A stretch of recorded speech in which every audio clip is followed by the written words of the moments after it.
સુરતનું Udhna railway station અત્યારે પશ્ચિમ રેલવે માટે કમાણીનું મુખ્ય કેન્દ્ર બન્યું છે।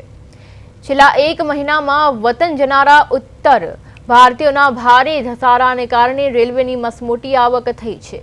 લાખો મુસાફરોએ ઉધના સ્ટેશનથી મુસાફરી કરી છે, જેના આંકડા જોઈને રેલવે તંત્ર પણ સ્તબ્ધ છે। સુરતમાં વસતા ઉત્તર ભારતીયો પોતાના વતન પરત ફરતા હોવાથી ઉધના રેલવે સ્ટેશન પર મુસાફરીનું ઘોડાપુર જોવા મળી રહ્યું છે। માત્ર છેલ્લા 30 દિવસમાં 4.17 લાખ જેટલા મુસાફરો ઉધના સ્ટેશનથી ઉત્તર ભારત તરફ પ્રયાણ કર્યું છે।